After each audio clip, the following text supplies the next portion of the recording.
এর একজন প্রাক্তন জ্যেষ্ঠ কর্মকর্তা এই মুহূর্তে বাংলাদেশে হোটেল ওয়েস্টিনে অবস্থান করছেন। কে এই কর্মকর্তা, কি উদ্দেশ্যে তিনি বাংলাদেশে এসেছেন সেটি নিয়ে, এর পাশাপাশি ককরোচ জনতা পার্টির নেতৃত্বে যে আন্দোলনটি গড়ে উঠেছিল সেটি প্রত্যাহার করা হয়েছে এবং ভারতের সরকার তাদের অধিকাংশ দাবি মেনে নিয়েছে। কিন্তু এই আন্দোলনটা সম্পর্কে বেশ কিছু নতুন তথ্য আমাদের কাছে এসেছে যা খুবই চমকপ্রদ। ভারতের আন্দোলন যেভাবে দানা বেঁধে উঠছিল তাতে একসময় কিন্তু অনেকের কপালেই ভাঁজ পড়েছিল। বিশেষ করে ১,৫০০ লোকজন সেখান থেকে শুরু হতে হতে ২-৩ দিন আগে দিল্লিতে আমার একজন পরিচিত ছিল, তিনি ফোন করে বললেন যে ভাই এমন লোক বাড়তেছে যে আগের দিন সে ১০ লাখ লোক দেখেছে। দিল্লির ইন্টারনেট বন্ধ, মেট্রো স্টেশন বন্ধ এবং যন্তর মন্তরের আশেপাশে প্রচুর লোক। তো যাই হোক, একটু দেরিতে মনে হলেও মোদী সরকার তাদের দাবি দেওয়া মেনে নিয়েছেন। শিক্ষামন্ত্রী ধর্মেন্দ্র প্রধান পদত্যাগ করেছেন এবং বলা হচ্ছে যে এই আন্দোলনটি ছিল তরুণ তরুণীদের একটি স্বতঃস্ফূর্ত আন্দোলন এবং এর সাথে বাইরের কোনো শক্তির সম্পৃক্ততা খুঁজে পাওয়া যায়নি।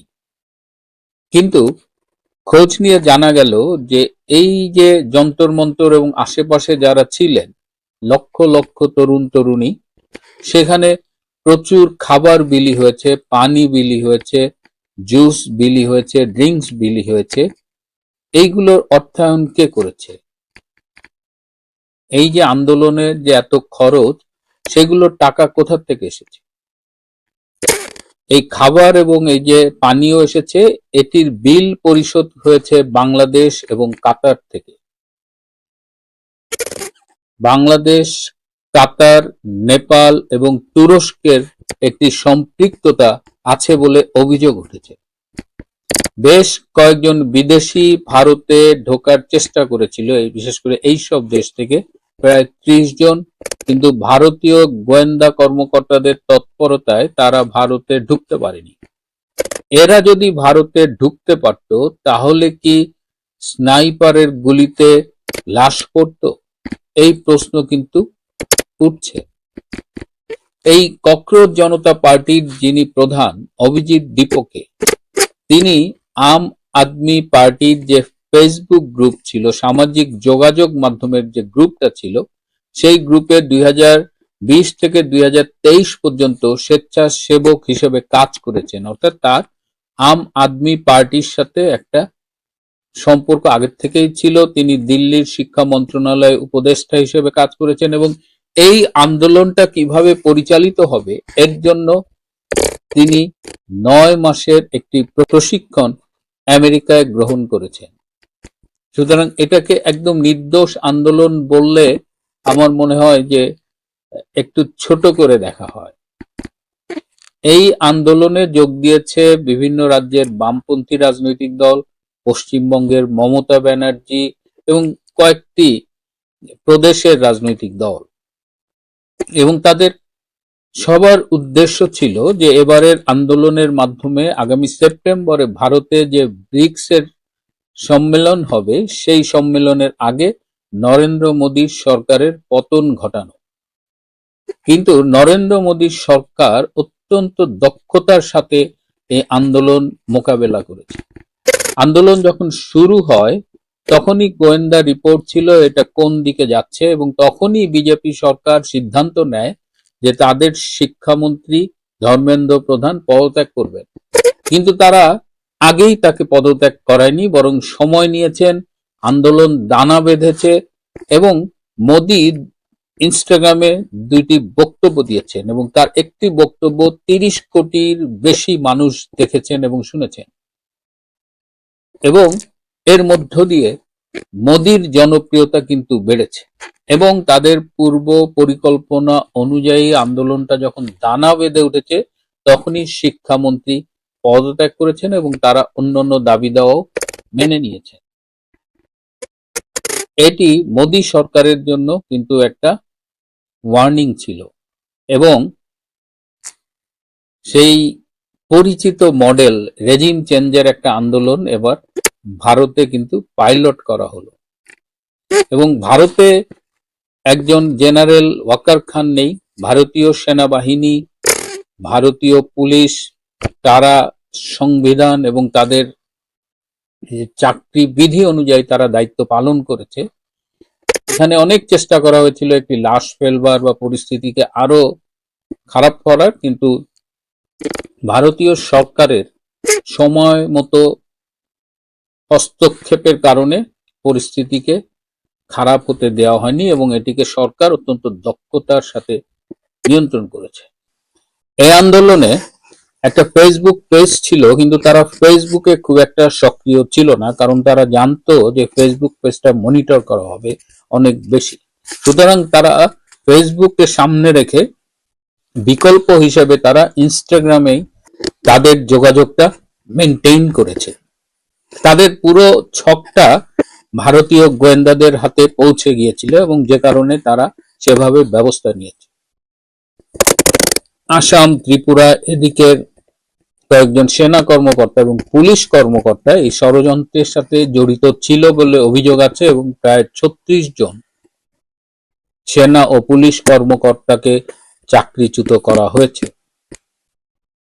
এদিকে একটি চিঠি খুব ভাইরাল হয়েছে জামায়াতে ইসলামী বাংলাদেশের প্যাডে, তারা এই আন্দোলনের পক্ষে সমর্থন জানিয়েছে। এই চিঠিটি সত্যতা নিয়ে প্রশ্ন আছে যে এটা কি আসলেই জামায়াতে ইসলামের চিঠি নাকি এটা ফেক।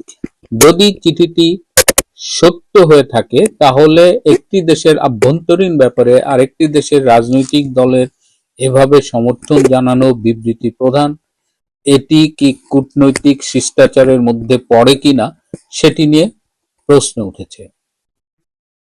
যাই হোক, আপাতত এই আন্দোলনটাকে নিয়ন্ত্রণ করা গেছে, কিন্তু এখানেই সব শেষ হয়ে যায়নি। তাদের ভবিষ্যৎ পরিকল্পনা হলো যে 2029 সালে তারা আবার এরকম একটা আন্দোলন করবে এবং তারা বলছে যে 2026-এ ধর্মেন্দ্র গেছে, 2029-এ নরেন্দ্র যাবে। সুতরাং নিশ্চিন্তে থাকবার কোনো অবকাশ নেই। এই ষড়যন্ত্র, এই চক্রান্ত আগামীতেও চলবে বলে আশা করা যায়। আরেকটি যেটি বলছিলাম যে সিআইএর যে সাবেক কর্মকর্তা এসেছেন জেরাল্ড ফিলিপ হ্যামিল্টন, তিনি ল্যাটিন আমেরিকা, দক্ষিণ এশিয়া, সিরিয়া বিভিন্ন দেশের দায়িত্ব পালন করেছেন এবং একজন তুখোড় গোয়েন্দা কর্মকর্তা। তিনি ড্রোন বিশেষজ্ঞ, ড্রোনের উপরে প্রশিক্ষণ দিয়ে থাকেন এবং বলা হয় যে তিনি অলমোস্ট মানে কোনো কিছু নেই এরকম অবস্থায়ও তিনি অস্ত্র তৈরি করতে পারেন, অর্থাৎ তিনি অস্ত্র তৈরিতে একজন বিশেষজ্ঞ। তিনি কেন বাংলাদেশে এসেছেন? তিনি গত বছরও বাংলাদেশে এসেছিলেন, কিন্তু তার কোনো রেকর্ড আমরা খুঁজে পাই না। এই জেরাল্ড ফিলিপ হ্যামিল্টন যখন জ্যামাইকায় পোস্টিং ছিলেন 80-র দশকের শেষের দিকে, তখন তিনি লরেইন নামে একজন বাংলাদেশি মেয়েকে বিয়ে করেছিলেন। ভীষণ লাজুক এই মেয়েটির সাথে তার বৈবাহিক সম্পর্ক শেষমেশ টেকেনি, সেটি ডিভোর্সের মাধ্যমে শেষ হয়েছিল। কারণ এই জেরাল্ডের বিরুদ্ধে অভিযোগ হলো যে লরেইনকে শারীরিকভাবে প্রহার করত এবং একবার তার গলা টিপে ধরেছিল, যাতে লরেইন অজ্ঞান হয়ে গিয়েছিল। পরবর্তীতে সেটি ডিভোর্সের মামলায় গড়ায় এবং সেটি আমেরিকার কোর্টে সেটেলড হয় এবং এটা নিয়ে অনেক রাগঢাক করা হয়, কারণ জেরাল্ড সিআইএর একজন সিনিয়র কর্মকর্তা ছিলেন। জেরাল্ড এখন কেন সিআইএ আসছে, বিশেষ করে যখন সার্জিও গোর বাংলাদেশে আসছেন ঠিক তার আগে একটি অসমর্থিত সূত্র বলছে যে এই নর্থ ইস্টের 3টি বিচ্ছিন্নতাবাদী গ্রুপের প্রশিক্ষণের জন্য তিনি বাংলাদেশে অবস্থান করছেন এবং বাংলাদেশ এখন তাদের জন্য অনেকটা সেফ হাউস হয়ে গেছে। সিআইএর একজন সাবেক কর্মকর্তা এই জেরাল্ড এখন প্রাইভেট কন্ট্রাক্টর হিসেবে, সিকিউরিটি কন্ট্রাক্টর হিসেবে ভাড়ায় কাজ করেন। তো তার বাংলাদেশে আসার ব্যাপারে বাংলাদেশের স্বরাষ্ট্র মন্ত্রণালয়ের কাছে কোনো সুনির্দিষ্ট তথ্য নেই। তারা জানেন না কেন জেরাল্ড পি হ্যামিল্টন বাংলাদেশে এসেছেন এবং অবস্থান করছেন হোটেল ওয়েস্টিনে।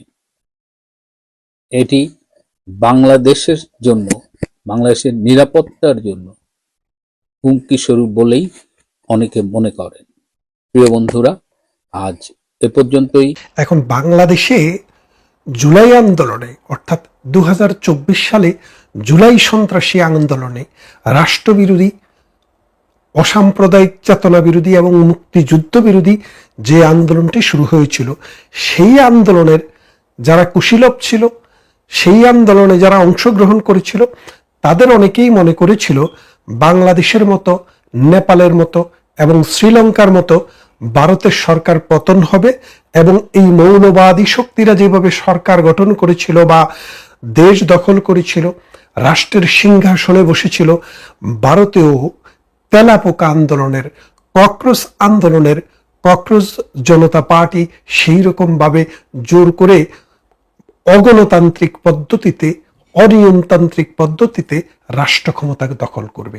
এখন এই যে বিশ্বাস, এই বিশ্বাসটি নিয়ে আমাদের বাংলাদেশে একটি প্রবাদ প্রচলিত রয়েছে, সেটি হলো আন্দায় আন্দাজ করে লাথি সোডে হাতি মরে। অর্থাৎ যে লোকটি অন্ধ, তিনি আন্দাজ করেন যে তিনি লাথি দিয়ে হাতি মেরে ফেলতে পারবেন। এর কারণটা কি? এর কারণটা হচ্ছে, যিনি অন্ধ তিনি নিজে চোখে দেখেন না, তিনি নিজের সাইজ কত বড় সেটাও বোঝেন না, আর হাতির সাইজ কত বড় সেটাও তিনি বুঝতে পারেন না, যার কারণে লাথি দিয়ে হাতি মারা তার কাছে খুব সহজ, সাধারণ একটি স্বাভাবিক ঘটনা। তো ঠিক এমন অবস্থায় লাথি দিয়ে হাতি মারার চেষ্টায় যখন বাংলাদেশের জুলাই সন্ত্রাসীরা ব্যস্ত ছিলেন, ভারতের দিকে তাকিয়েছিলেন, তখন দেখলাম ভারতের ককরোচ পার্টি তাদের আন্দোলনটিকে সমাপ্ত দিয়ে সংবাদ সম্মেলন করে ঘরে ফিরে গিয়েছে।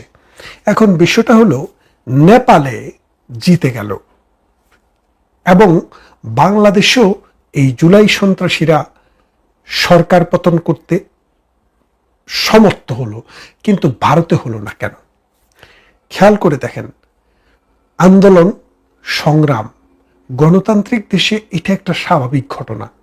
হাজার হাজার বছর থেকে আপনি যদি গণতান্ত্রিক সংস্কৃতির দিকে তাকান, অন্তত যদি গত কয়েকশো বছর বা অর্ধ শতাব্দী বলবো না, 500 বছর বলবো, গত 500 বছর থেকে যদি দেখেন, পৃথিবীর নানান গণতান্ত্রিক ধারায় নানান আন্দোলন হয়েছে, সংগ্রাম হয়েছে। গণতান্ত্রিক সংগ্রামে, গণতান্ত্রিক শাসন ব্যবস্থায়, গণতান্ত্রিক রাষ্ট্রে, গণতান্ত্রিক মানসিকতায় আন্দোলন হয় সরকারের বিরুদ্ধে, কোনো একটি বিশেষ নীতির বিরুদ্ধে, রাষ্ট্রের বিরুদ্ধে নয়।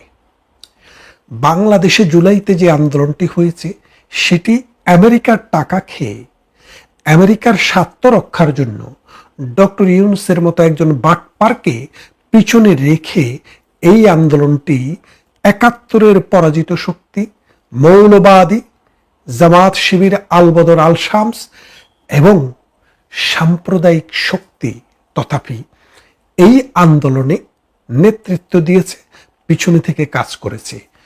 আর 50 মিলিয়ন ডলার এখানে ইনজেক্টেড হয়েছে বাই দ্য আমেরিকান গভর্নমেন্ট, যেটা ডোনাল্ড ট্রাম্প সরাসরি স্বীকার করেছে, সেটা হাইপোথেটিক্যাল কোনো কথা না।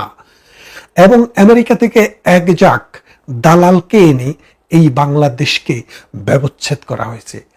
সুতরাং সেই জন্য বাংলাদেশে একটি সরকার, বাংলাদেশমুখী সরকার, 71মুখী সরকার, অসাম্প্রদায়িক চেতনার সরকার, আওয়ামী লীগের সরকার তাদের কাছে পরাজিত হয়েছে, বিদেশি শক্তির কাছে পরাজিত হয়েছে।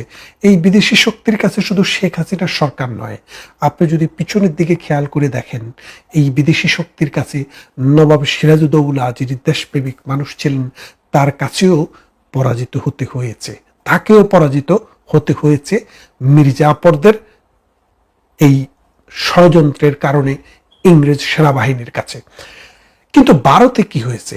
ভারতে যে ককরোচ পার্টি বা তেলাপোকা পার্টি, এই তেলাপোকা পার্টি কিন্তু মাঠে নেমেছিল একটি বিশেষ উদ্দেশ্য নিয়ে। তাদের উদ্দেশ্য রাষ্ট্রবিরোধী ছিল না, সরকারের একটি সিদ্ধান্ত, একটি নীতি বা একটি কর্মকাণ্ডের বিরুদ্ধে ছিল। তাদের পিছনে আমেরিকার মতো রাষ্ট্র টাকা ইনজেক্ট করার সুযোগ পায় নাই, তারা সরকার গঠন করার চিন্তা করে নাই, তারা রাষ্ট্রকে বাগবাটোয়ারা খাওয়ার চিন্তা করে নাই, রাষ্ট্রবিরোধী শক্তির হাতে ক্ষমতা দেওয়ার চেষ্টা করে নাই। তারা যেটা চেয়েছে, তাদের সেই আন্দোলনকে, তাদের সেই সংগ্রামকে আমি শ্রদ্ধা করি এবং আমি বিশ্বাস করি গণতান্ত্রিক রাষ্ট্রে এই রকম আন্দোলন হওয়াটাই স্বাভাবিক। তারা বলেছে যে মেডিকেল পরীক্ষা সহ বিভিন্ন পরীক্ষায় প্রশ্নপত্র পাশ হয়, যেটা বাংলাদেশেও এই ফেনোমেনাটা ছিল। সেই প্রশ্নপত্র পাশ হওয়াকে কেন্দ্র করে তাদের মধ্যে যে তরুণ সমাজের মধ্যে যে ক্ষোভ দানা বেঁধেছে, যে বিশেষ ব্যক্তিকে, বিশেষ গোষ্ঠীকে এই সুবিধা পাইয়ে দেওয়ার জন্যই কিন্তু এই প্রশ্নপত্র পাশ হয়, যার কারণে যোগ্য ব্যক্তি যোগ্য জায়গায় স্থান পায় না, অযোগ্য ব্যক্তি রাজনীতির কারণে, টাকার কারণে অথবা কানেকশনের কারণে তারা অযোগ্য হয়েও সেখানে স্থান পেয়ে যায়।